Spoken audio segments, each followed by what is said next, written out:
नमस्कार मित्रांनो, महर्षी पतंजलींनी सांगितलेलं पातंजल योगसूत्र आपण समजून घेतो. त्यातलं तिसरं विभूतिपाद याच्यावरती आपण सध्या भर देतो. आतापर्यंत आपण 14 सूत्र समजून घेतलेली आहेत. आज आपल्याला 15व्या सूत्राकडे वळायचं. क्रम अन्यत्वम परिणाम अन्वत्वे हेतू. बघा, पतंजलींनी इथे या सूत्रामध्ये क्रमाला किती महत्व आहे हे समजून सांगितलं. कोणतीही गोष्ट करताना ती क्रमाक्रमाने झालं पाहिजे.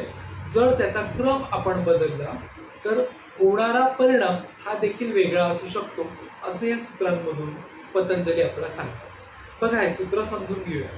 क्रम अन्यत्वम म्हणजे क्रम जर वेगळा आला, परिणाम अन्वत्वे तर त्याचा परिणाम वेगळा होतो आणि त्याच्यातून सफल होणारा जो हेतू असतो तो काहीसा वेगळाच भेटतो. आपण हे सूत्र समजण्यासाठी एक उदाहरण बघूया. तुम्हाला दुधापासून तूप कसं बनतं हे माहिती आहे का? आपण या प्रक्रियेकडे बघूया. सुरुवातीला कच्चं दूध तापवायला लागतं. जोपर्यंत त्या कच्च्या दुधावरती साय जमत नाही तोपर्यंत आपण तापवण्याची प्रोसेस करतो. एकदा का साय जमली की आपण गॅस बंद करून टाकतो. जेव्हा ही साय जमते तेव्हा आपण ती साय वेगळी करून एका भांड्यामध्ये साठवून ठेवतो.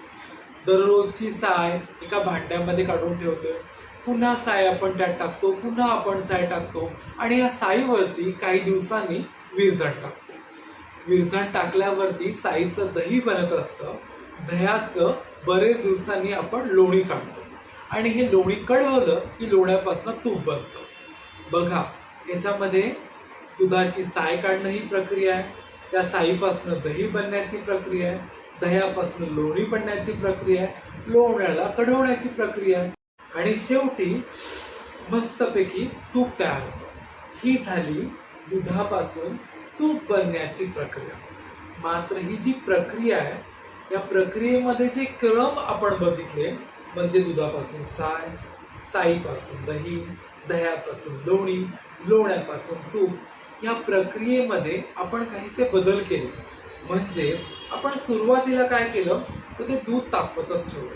जेव्हा त्या दुधाला साय येते तरी देखील आपण थांबलो नाही. आपण त्या भांड्यामध्ये चमचा टाकला जेणेकरून ते दूध उतू जाऊ नये, पण आपण ते दूध आटवतच ठेवलं.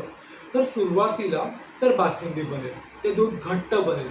कदाचित पुढे जाऊन तापून या बासुंदीचा खवा देखील बनेल. बघा, ज्या दुधापासून आपण तूप बनवत होतो, जर आपण क्रम बदललेला आहे तर त्या दुधापासून आता खवा बनतोय.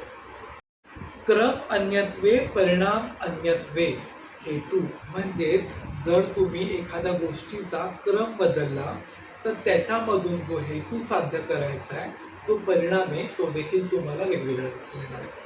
दुधापासनं क्रम बदलून आपल्याला तूप पण मिळेल. तूप नको पाहिजे तर आपल्याला बासुंदी किंवा खवा देखील मिळणार आहे. विभूतिपादामधले हे जे वेगवेगळे शोध आहेत, ह्या ज्या वेगवेगळ्या नवीन समजुती आहेत किंवा हे रहस्य म्हणूया, ते तुमच्यापर्यंत लवकरात लवकर पोहोचण्यासाठी तुम्हाला हा चॅनल सबस्क्राईब करायचा. मी नेहमीच सांगतो, आवडला असेल तर लाईक करा, फॉलो करा आणि तुमच्या मित्रांसोबत शेअर करा. लवकरच भेटूया एका नवीन सूत्रासह. तोपर्यंत धन्यवाद.